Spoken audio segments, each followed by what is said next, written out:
What's up, everybody? Hey, Tom Laird here, host of the Advice from a Call Center Geek podcast and founder of Expivia. For exceptional contact center outsourcing, trust Expivia. We're fully AI-driven, as all of you know, and can handle voice, email, chat, and all of your digital channels. Our 600-seat USA contact center is expert in healthcare, financial services, insurance, tech support, retail, and more. Experts on the NICE CX1 platform, we ensure seamless customer experiences. DM me or visit expiviausa.com for more. This is Advice from a Call Center Geek, a weekly podcast with a focus on all things call center. We'll cover it all from call center operations, hiring, culture, technology, and education. We're here to give you actionable items to improve the quality of yours and your customers' experience. This is an evolving industry with creative minds and ambitious people like this guy. Not only is his passion call center operations, but he's our host. He's the CEO of Expivia Interaction Marketing Group and the call center geek himself, Tom Laird. How's everybody doing? Any arch? I know we got Philly here. Any Archbishop Wood graduates, parents? All right, I'm in a safe spot. Then I can continue. So I coach high school girls basketball, and Archbishop Wood just beat us in the state championship in Hershey last weekend for the third time. So I am. For you football fans, I'm the Marv Levy of high school girls basketball. That's my fourth loss in a state championship, but I will take it. All right, to lead into what I want to talk to you guys about today, this is going to be a little different. I think it's going to be a little unique. I hope that it resonates with some of you guys because some of the topics could be a little bit, I don't know, just a little different from probably what you've heard here. Speaking with the basketball kind of theme, there's a awesome basketball coach, and he's retired now, named Hubie Brown, if you're into hoops. He was on TNT as a commentator, and he was one of the best clinicians, dude who gives clinics, right? And I went to go see him about 10 years ago, and he was supposed to be talking about how to attack switching man-to-man defenses, right? Which is like a topic, I'm like, well, that's interesting for me. Well, he got up there and was like, guys, I'm not talking about this. He goes, I just want to give you things that I think are really cool that I think can help you with your basketball team. So he randomly talked about his favorite play against a 2-3 zone, inbounds plays, what he does against a box and one. And that kind of resonated with me from all the things that I'm still continuing to use to that day. So about 2 years later, I speak at the NICE, where I'm a big NICE CX1 customer. And I speak at their user conference, and I'm like, I'm going to use this tactic. I'm going to do kind of the talk that I'm giving today. It's almost the same thing. Obviously, it's different material because that'd be bad if I was giving you 7-year-old material. And so I'm all excited, right? I get my time slot though, and it is the last day on Wednesday. It's the last slot, like 1:20 in the afternoon, after the customer party. So everybody's hungover from the day before. And then I go into the room, and I'll never forget, it was Canary 3, where the bird goes to die in the cave. I'm like, they have no thoughts for this. But it resonated. The room was packed. It was really cool. And I'm not saying people still talk about it to this day, but it's something that, they've asked me to come back in every couple of years. I kind of re-up that. So when Jason and I were talking, I wanted to kind of bring that flavor to something that I think could resonate with you guys. So I'm going to talk about everything from IT stuff to analytics to AI to engaging employees. This is like, if you hate my one slide, wait 3 minutes because something else is coming that hopefully will resonate with you as well. Having said that, let's get this going. All right, so that's me. If you want to connect with me, just take a quick picture. I post on LinkedIn every single day, multiple times. If you get anything from this, please check out the podcast. I heard everybody has like an hour or 45-minute drive home, right? So it sounds like the perfect time to kind of hop that in.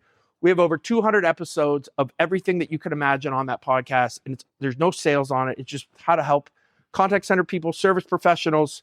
And I think that's how Jason and I, at least initially, kind of connected as well. Actually, I bought your book. Bought my book. It's even better here. I bought your book. That's how I found you. And then everything else kind of came along. Your active LinkedIn presence and, your thought leadership when it comes to, to your podcast. It is on regular play with me. Thank you. Appreciate that. And then what I do to actually pay for the bills is we have a 600-seat BPO outsourcer in Erie, PA. So flew down from Erie. So everything from tech support, financial services, retail, e-commerce. We have Expivia Digital, which I'll talk about later. But I really want to but talk a little bit about OttoQA as well. It's a 7-month-old AI startup that we started, focusing solely on fully automating quality assurance for contact center, service desk, ticketing, that kind of stuff. So just, again, I'm not here to sell that, but I want to tell you some of the cool things that we kind of learned. And again, there's really no agenda for this, well, except for my agenda page here. So again, just to give you some cool ideas to use in your contact center. And I'm going to just dive into this right now. So again, this goes kind of deep right from the door. So one of the things that we have found as a BPO is I need to kind of use every single tool that's out there and kind of like squeeze it to get every single bit of ROI and every single different unique use case for it. I know a lot of you guys struggle with SLAs, right? Depending on if you're just taking voice, if you're just taking tickets, if you're taking emails, right? How do we kind of manage that? And on the voice side, we have seen customers that come to us and say, hey, Tom, here's all my data. Here's all my calls. Here's my handle time. How many agents do I need? So we throw all that stuff in there. And hey, guys, to get an 80-30 SLA, which everybody's still using, right? At least on the customer service side, you're going to need, let's say, 52 agents. And I get all the time, I don't have the budget for that. And what can we do then to say and be smart with how we reduce staffing? And I understand we can go chatbots and we can do some self-service stuff, but just from the voice side or actually answering interactions. And one of the things we found is to use analytics to start testing where customers get ticked off, right? From a time on hold or in queue. So again, if you have like your higher ups that say to you, hey, we need to lower our budget, you need to get rid of headcount, which is happening in a lot of different places. This is one of the ways that you can be, I guess, you can really think it through from a logical standpoint. So we'll start at, say a minute, and then we'll go to a minute 30, and then we'll go to a minute 40, and we'll just reduce headcount to where we're waiting a little bit longer throughout the day. And we will find, and there's an absolute, now we're using CX1 interaction analytics, but if you're using Observe AI, any type of AI or analytics tool, you can do this with it. So we have found, you know what, your customers do not get ticked off until 2 minutes and 24 seconds.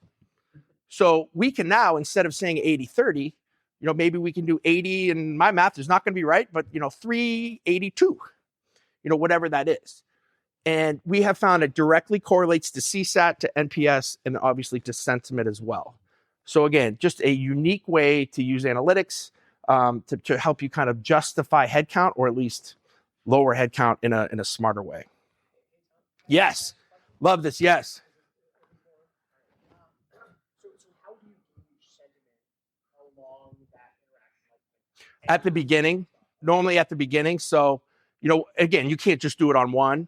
So we'll take 100 to 200 interactions, and you will definitely see a one of these. When we get to a certain point, and we've done it a little bit with some of our customers, but I've not done it like industry-wide. I'd love to benchmark, IT support versus retail because obviously, if you look at, when you call like Expedia, right, or you call the airline, you're willing to wait longer. It's almost like you've been programmed for that. Right? Where some like healthcare, you're not. Like you want to get to that person right away. So everything has its kind of its nuance to it. But yeah, it's a pretty cool way that I think we've been able to kind of justify headcount to some of our customers, and a very easy way to do it. This is my Do you know MetricNet? Have you run into MetricNet yet? No. So they do that kind of benchmarking in the call center industry. Stole it from me. They stole it from me. Kidding. They Kidding. presented here once. Yeah. So, I mean, again, if there's any kind of tool, that's a really cool use case. Here's another one. And again, I keep saying like these are my favorites, but these are like my hits, my greatest hits, I guess. So have you defined, and this is, I don't want to get hokey here because everybody, again, you guys are more IT guys that maybe you don't appreciate this as much, but running a 600 employee business, right? Culture is really important. So we define our culture like down to how do we incent? How do we hire? How do we promote? So we say, and this kind of sounds mission statement-y, but a sunshine attitude with an entrepreneurial mindset, which if you think about it is attitude and effort. So we've always been able to, everybody can kind of incent effort, right? You can sell more, you can do more tickets, you can do more things, right? You can figure kind of that out, right? In my world, it's a lot of cross sells and upsells, right? Did you retain a customer? But how do you incent attitude? How do you make sure that your customers or your agents are treating whoever they're help, whether it's an internal help desk, whether it's external, how do you make sure that they're treating them the proper way? And so with analytics, again, from a sentiment score, we incent all of our agents, especially on the customer service side, off of sentiment with analytics. So they're paid more. We post this every single day. So again, me being an outsourcer, I can prove to my customers that my agents are using the proper word choice, that they're saying the right things. And this is one of my agents' main thing that gets posted. Normally it was posted on a wall, now it's posted on Slack. But again, an unbelievable way to increase the way that your agents are talking, and also a great culture influencer as well, because you can really change kind of the dynamic of how they're speaking, and then they're getting paid to actually do really cool things and treat people the right way.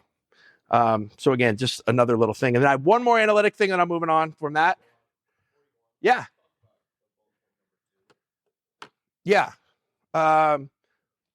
So, and that's kind of where with the track and incentivize positive attitude. So that's kind of where we always struggled, right? We said we can incent effort, but how do we incent attitude, right? And so if you have every single day that you have, one agent or all your agents that are in the blue here, and obviously I took a really good snapshot of a blue one, you can incent attitude, like with your agents, right? Because for us, attitude means how do we treat the customer? Do we have more negative? Do we have more positive sentiment? So from that standpoint, we feel like, if we can just show every single day that we're treating customers the right way, that we're using the right word choice, that we're maintaining our composure on calls, that's a way that we can incent attitude, positive attitude in our contact center. And it has been, again, it's a huge culture change, and it's also a huge change on how your customers, for us, get treated. And it's a way for me to prove to my customers from an outsourcer that I am handling their customers the right way. All right, last thing, and I have to talk a little bit about AI at the end. That's going to relate, I think, really well to you guys. But I'll blow through this one quick, and I apologize for the wordiness of this, but it's a prompt. So one of the things, again, from an analytics standpoint that we also find is whether you're using Level AI, Interaction Analytics, CCaaS, internal analytics platform, you have to set up things, right? It's cool to know the things we don't know, but we also want to set up things for what we want to track. From a retail side, we want to know, what percentage of customers use the phrase "too expensive" yesterday, right? What product keeps breaking that customers keep calling in about? What is the number one or number two reasons why they need our help desk, our support, right? So building out for a customer of ours, building out the categories, subcategories, trending keywords, right, to look for was a pain in the rear, right? And we just have to listen to calls and then talk to the customer. What do they need? And try to build the stuff. Well, we found that prompting works extremely well just in the regular desktop ChatGPT or Claude 3 or whatever it is, right? To be able to say, hey, what are the three things I want to do? Most of the time it's, from a marketing, in my world, it's from a marketing standpoint. It's what needs to be fixed because people keep calling in about the same stuff. And is there any type of price adjustments, or is there any type of product adjustments that we can make? So we can build out prompts, from a retail customer to a financial services customer to an IT help desk that can help you build out those categories, subcategories, and keywords. One of the, I guess, really cool examples of this is we work for a hospital, and the Trump family gives a ton of money to it, and say what you want about the Trump family. That's nor here nor there. But we have to track right through analytics, because customers will call, or their hospital people will call in all the time. Be like, hey, give the money back, or they're horrible, right? And they track that, right? And that's some of the things that we can look and kind of track and kind of build categories and subcategories for, for specific things to look for. Okay, this is where I think this is low-hanging fruit stuff that very few do. That is not very difficult to program, to create. I really don't see us in the BPO world and the contact center world. If you're just, kind of queuing calls the old fashioned way or queuing interactions the old fashioned way, right? I think you're missing huge opportunities for customer experience, right? So data-driven call routing is basically just fully integrating your data sets within some type of telephony platform that you have, whether you're on-prem, whether you're in the cloud, right? And then utilizing the data to actually route calls, right? So there's multiple examples with this, but here's a couple examples. Number one, we work for a company that has about 1,000 to 1,200 financial advisors under their umbrella. So when a customer calls in, we see they're using Salesforce. Customer calls in, they see the Annie.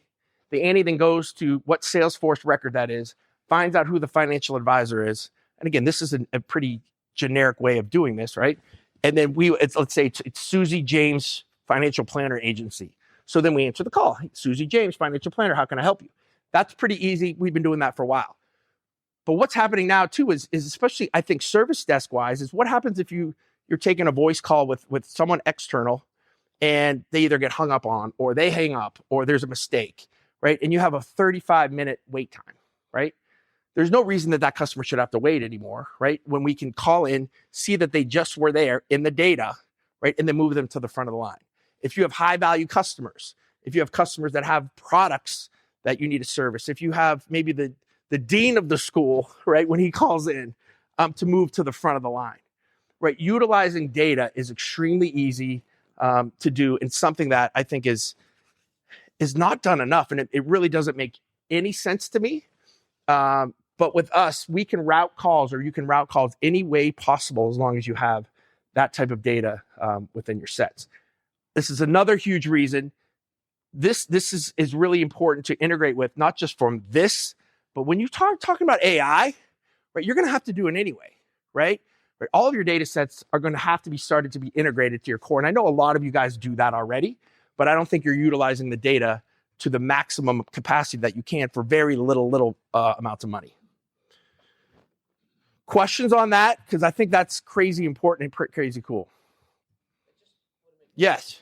The person does get hung up on it, collect the data on when they first come in, you should be able to just call them back. Of course. 30 minutes. I'm giving right, but let's just say you didn't do that right. You have the phone number, I'm sure you have, but you can kind of see like, or maybe they're like, hey, let me go try that, and they hang up, and they got to go try something, right, to go fix something, and then they have to call back in again.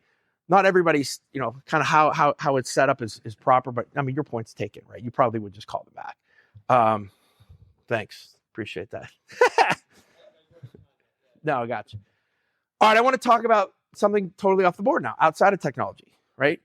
And some of the ways that we're engaging with our agents, and some of the, I think, unique ways that, and again, you can tell that I put the slide together, so there's like no animations, it's just here. But number one is, back when we were all in the office, we had 600 full agents. We had about 350 people per shift. It was awesome. I've been talking about it to a lot of you guys here. We have like 8 people in the office now, right? So no one's there. So we've had to figure out some unique ways. One of the things when we had people in, we had a small like 12 by 12 office that, I had a glass dry erase board, and any employee could walk in there and they could write down a suggestion, but it had to do with our culture, right? How do you increase attitude? How do you increase effort, right? Like, what are some of the things that you could do to do that? Now, we use Monday.com now, where you can go in and kind of be anonymous. And then once a month, everybody votes on it. And whether it is something that we need to change with IT, from maybe a screen to maybe somebody wants to go to an Erie Otters game. You guys have the Trenton Thunder. We have the Erie Seawolves, right? Go to a Seawolves game, those kind of things, which is, kind of low-hanging fruit. But every month we'll get a committee together and we'll go implement that. And I think the agents have found a lot of, kind of goodwill that's come, that we're actually listening to kind of what they say. The middle one, I think, is really important. It started with the company that I came from. It was a larger BPO in the mid 2000s. We don't really have team leads. We have management trainees. So we rotate our management trainees in a 6-week kind of training program to where they're with everybody else's department. So they'll spend a week in HR. They'll go through how it looks like to interview somebody.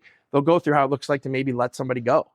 They'll go with client services, talk with one of our client services managers, maybe if they have an irate customer of ours, somebody that's not happy with something. And they get to see kind of all the things that they do on that level of the contact center or the service desk and how it affects all the other departments. And there's a lot of, again, feelings that kind of then come into play when they actually take their team over and they understand now why we're asking them to do specific things.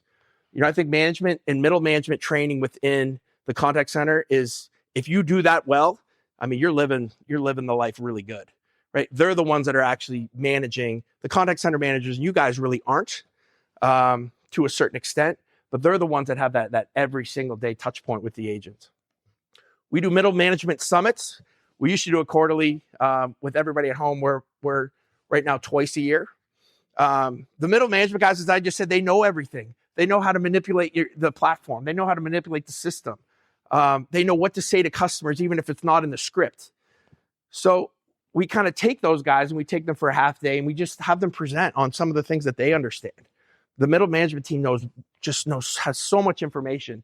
And especially in the BPO world, you have a financial services and retail and e-commerce and tech support, and all these guys come together and kind of talk through some of those things that all of them are kind of dealing with. It's been a really cool, again, employee engagement thing and learning thing for all of us. And then the last thing is we do have our contact center leadership groups.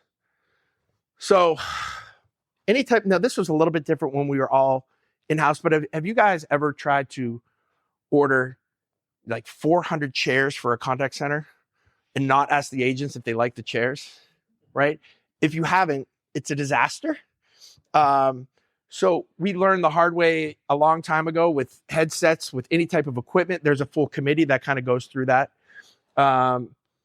Any type of onboarding of new agents, we have a welcome committee, right? That is we have a Slack channel. They mentor those agents from, if there's any, like, this supervisor stinks, I can't stand her. Like, they'll have those conversations and all right, well, listen, she's not that bad, right? At a different level than I think they can have with a management person. So that's, again, something that we have found to really be cool to engage with our employees. All right. This might be a little bit out there. And again, like I said, I'm going all over the board here. Let me ask you this. How many of you guys have a CCaaS or in the cloud, right? One? Okay, great. This is going to be an awesome slide then.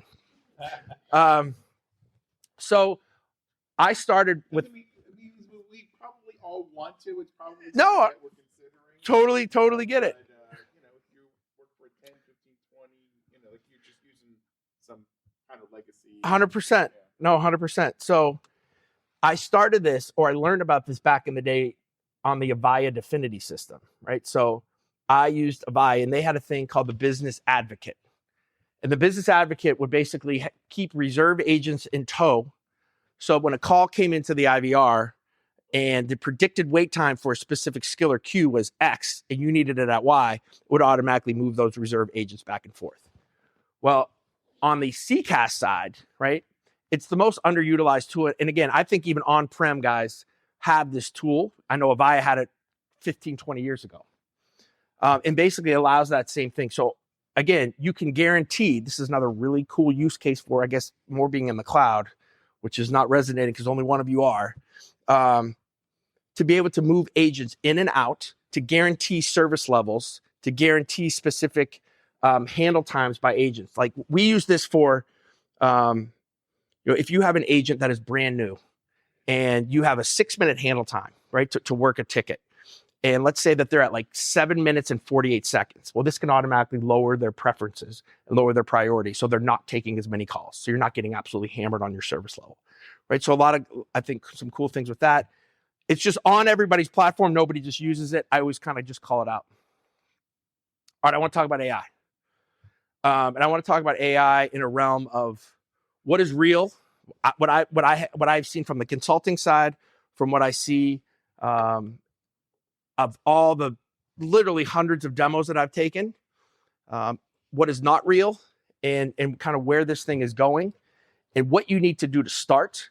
And I would say for most of you, it's to probably start to look at the cloud, which I know is something that probably is a little bit of a tough subject, but not to say you can't do this on-prem, But here's the stuff that you need to start thinking about this year.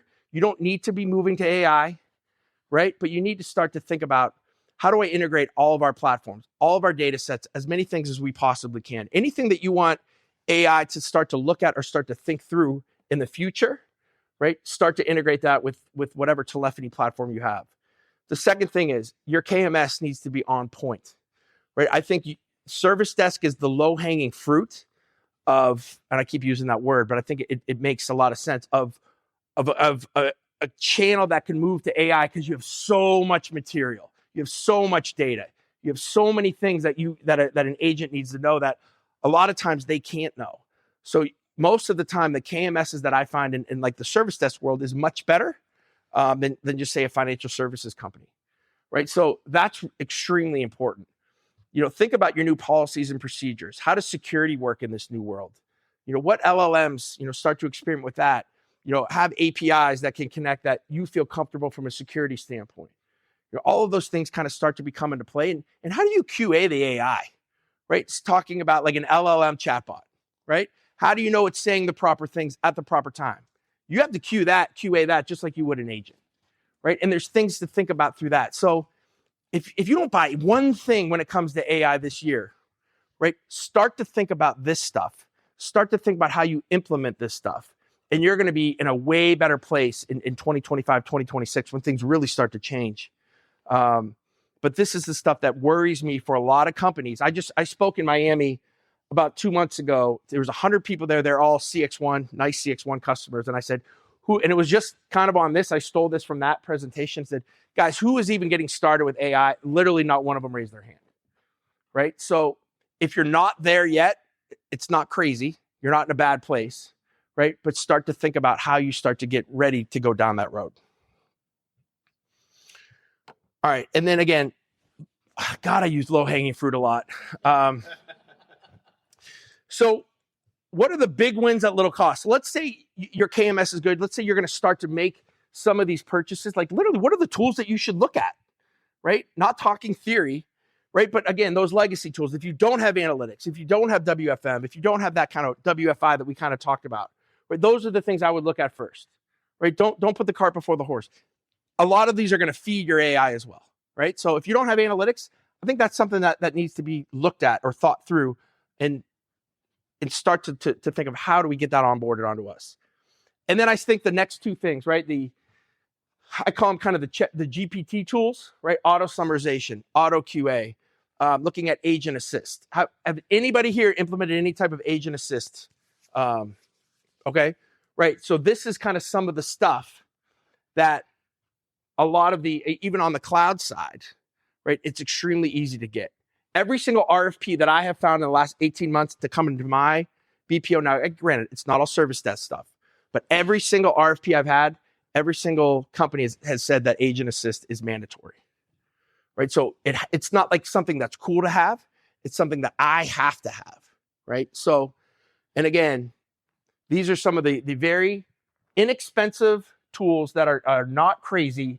And then we talk about chatbots, and I think you guys are all probably chatbotted out. And again, I can have an LLM chatbot conversation all day long. But I mean, I wanted to just talk about, again, where everybody's at now, what I think are the things that you should start to look at compared to like going right to that first touch point, kind of LLM chatbot where it can get a little crazy. I want to just throw this out. If a lot of customers that I have talked to are very confused, and I won't spend a lot of time on this slide, but it's just something that annoys me, right? So you have everything from Avaya to Genesis to Five9 to Nice CX1 to all of these platforms coming out with some type of AI scoring, right? From a quality scoring standpoint. Just remember that analyzing 100% of calls, when you hear that, is not the same as scoring 100% of calls, right? A lot of it is proprietary scoring. It's like, yeah, they did okay on that. I give it a 5 out of 10.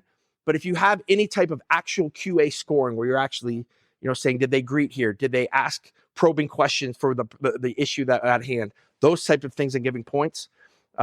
Just be very careful with some of the language that people are using. And I want to talk again about, and this kind of goes to analytics, but I think it's the next step. So when you can utilize, and there's a ton of different AutoQA platforms, right?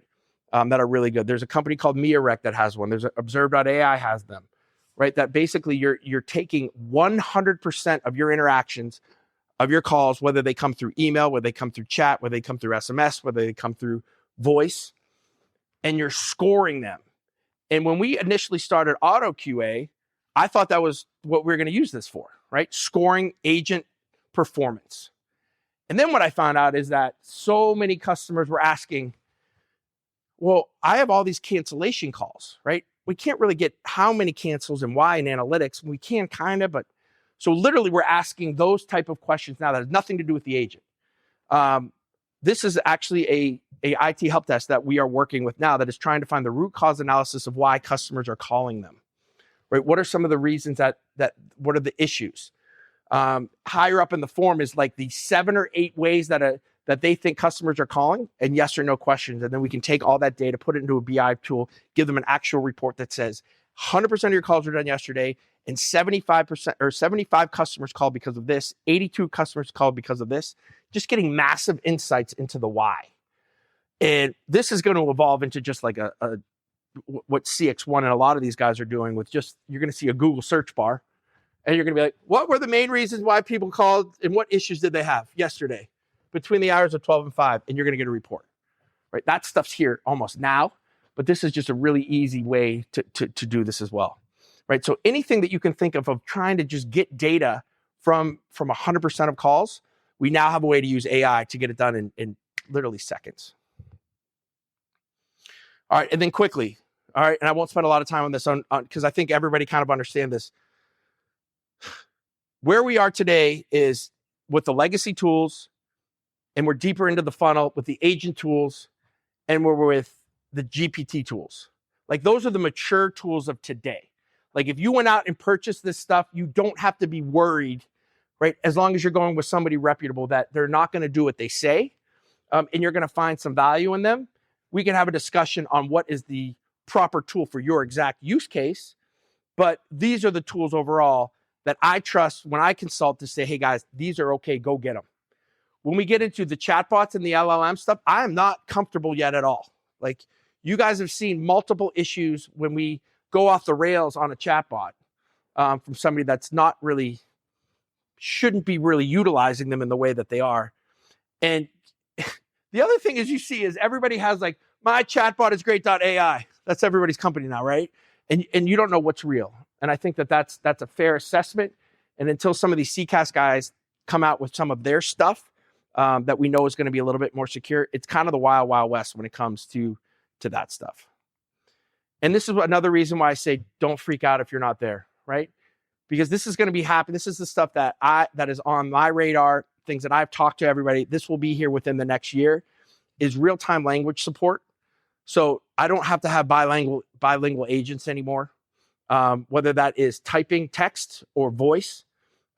We have a French Canadian company that I don't speak any French Canadian in Erie, Pennsylvania. We struggle with that. So we use the language line, right? And the language line, that's a business I would be super scared about because real-time translation is almost here now.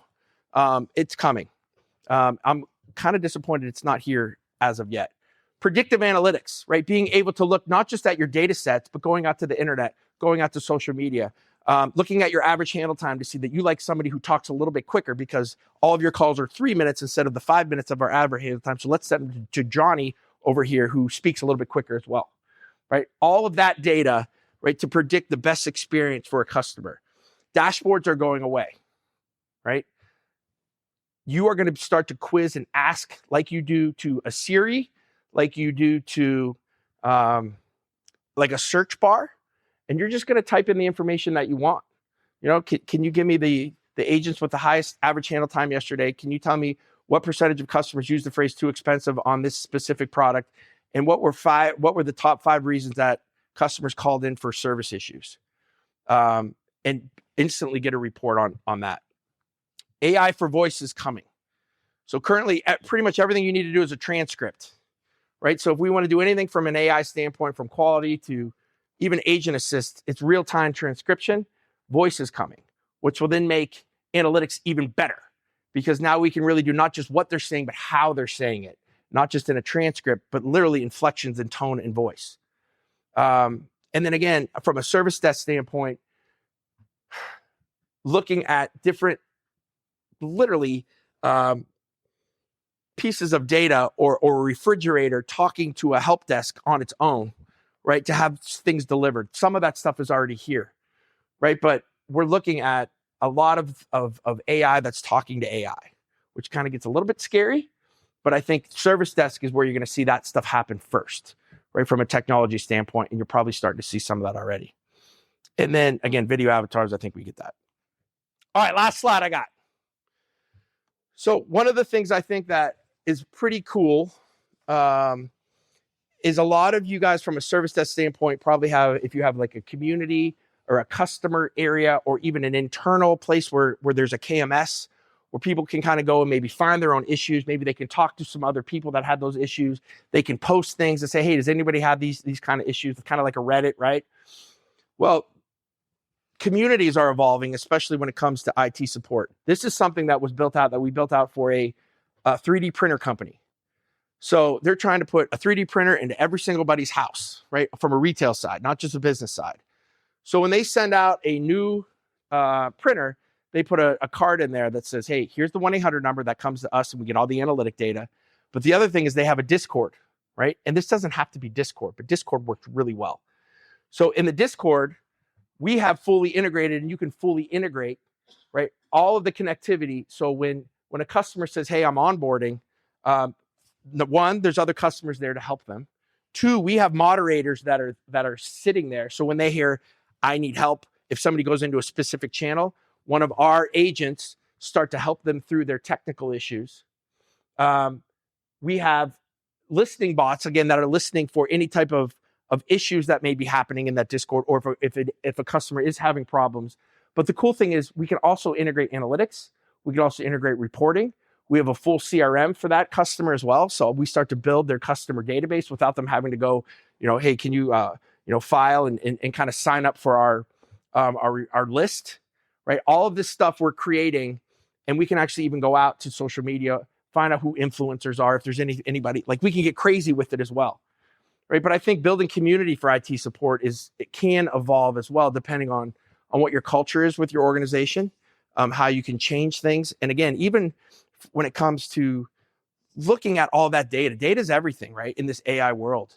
So whether it's Discord, whether you have your own communities, anywhere that a customer's giving you information, right? Try to integrate with it, right? So that you can pull that in, so that, again, when you get to that AI world, right, all of this information is going to be at your fingertips. It's going to make all of your stuff even better. Questions? I think that's what I got. Any more low-hanging fruit? Any more low-hanging fruit for you guys? Yes.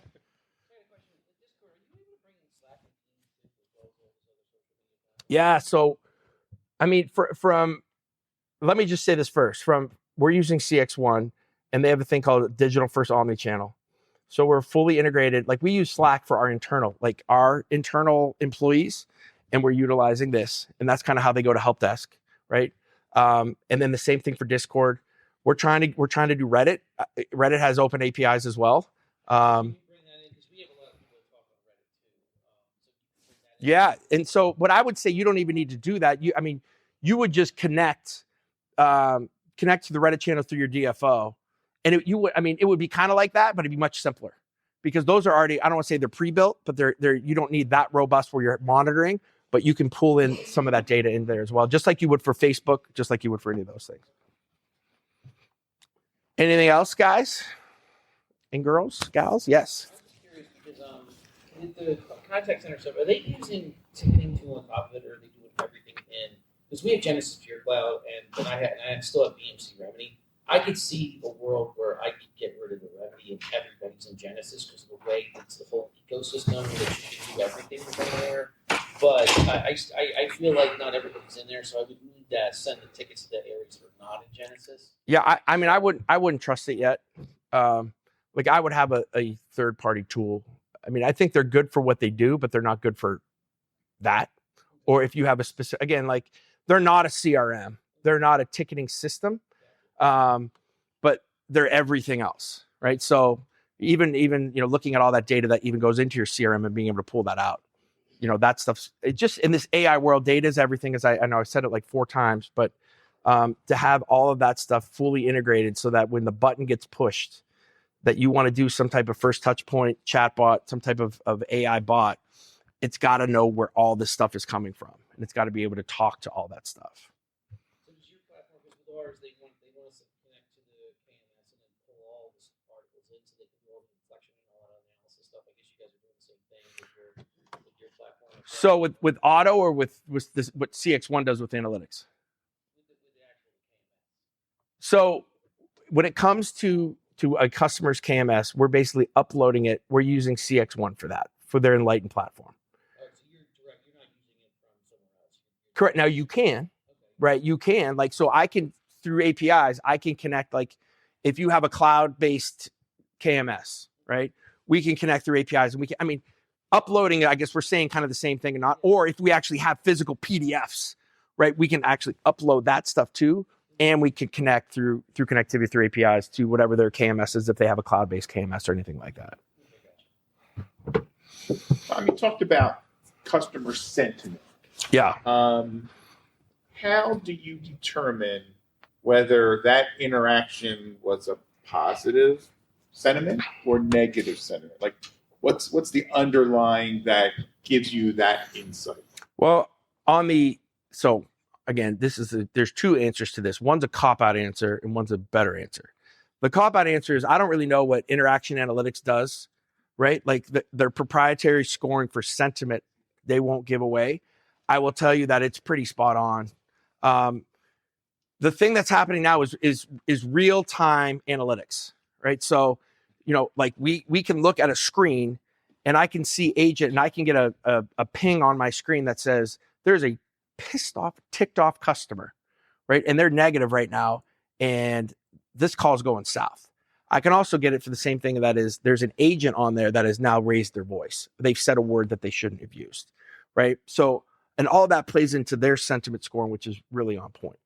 Now, when it comes to things for our AI platform, for AutoQA, it's more what they said and inflections of intent. So we have found the best prompt that we can possibly find, and I think it's on point for scoring sentiment, positive, negative, or kind of nothing for that. And that's more of a prompting aspect where we're looking for tone. You can get inflections from a transcript, right? You can kind of get how that call is going based on what the customer is saying. And there's also very intent-based analytics that kind of go into that too, when you see what's going on with the customer and the questions that then they start to ask. So again, I don't know if that's a great answer for it, other than I can even prompt, you can prompt for the unseen. I know in service desk, it's very difficult to use things that are not in a transcript. Let's say you wanted to auto score calls, but this customer your agent has to click on this and go to this screen and then download this and send that to them and then fill out an email, right? That stuff's a little bit difficult, but there's so many things that we can do from seeing the unseen with what actually happens on those calls, right? That you can kind of repeat, where an agent will be like, all right, let me bring that up. Okay, good. I know that sounds hokey, but when you do it over and over and over and you kind of see it and you kind of benchmark it, you can start to almost quote unquote see the unseen until we get a more cost-effective way to kind of actually look at screens, which you can do now. It's just not that cost-effective, and it's a little bit hard to deal with.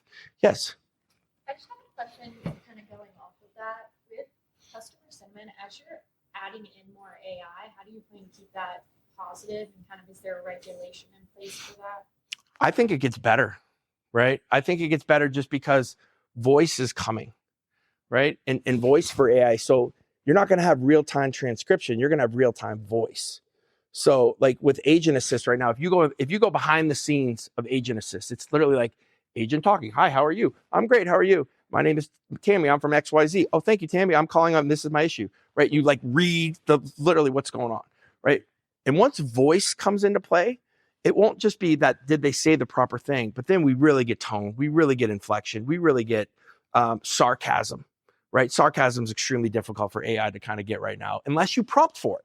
Like if the agent says this, then it's that, and you can prompt for all that stuff that we found through our platform. But you can literally prompt for almost anything if you have a use case and you kind of just have some logic and you kind of go back and forth. A lot of that stuff you can kind of figure out to auto score. But no, I mean, I think it gets better. Like I'm an anti CSAT, I'm an anti NPS guy. Like, and just because I think if you send a survey out, right, you're going to only get the people who are really ticked off, or you're going to get the people who had a great experience. Just because they're ticked off, it might mean that the agent did a policy that you guys approve of, or that we approve of, that the customer didn't like, right? Like I can't give you that refund or whatever that is. I can't send you something else out because that's the policy. Had nothing to do with the agent, but they get hammered on it. So I just like, again, I'm totally fine with sentiment analyzing 100% of the calls. It's not scoring, but analyzing, and then really kind of using that as a marker of, is the agent doing a good job servicing? And again, then you get into QA and all that. But I think it's better than us hammering reps on CSAT and NPS scores. Me personally. Anything else? What's coming up on the podcast schedule? Anything intriguing that you want to share? So I'm getting so AI'd out too, that I'm trying to go back to roots for the next at least quarter, right? To talk about more agent engagement stuff, to talk about, we've redone our management trainee program. We're going to do a full episode on kind of that and some of the things that we're going through with our middle management, those kind of things. And again, the AI thing, I think it just evolves so quickly that you can easily do an episode every week on what's evolved so quickly. But I think, let's take it in chunks now, because we're seeing things just kind of go so fast. But yeah, I mean, I think we're going to have on the CEO of CX1, Brock's going to come on. So that could be a kind of a cool episode where we can kind of drill down on what those kind of things are thinking. So, but other than that, it's just me talking to the world. Hopefully some people are listening. That's kind of how it works. Do you, as a basketball coach, the girls teach analytics while you play? No, but they mock my podcast. Like how many times I've come back, like the game is over, we won, and they're blaring the podcast in the locker room. I'm like, guys, seriously, but no, I mean, we joke a little bit about that kind of stuff. Yeah, for sure. Well, thank you guys. Appreciate it. Thanks, Tom. Yep.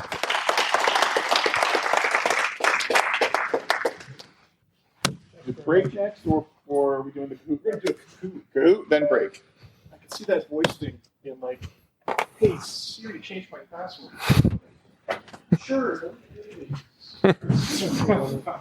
Oh, sorry, I'm not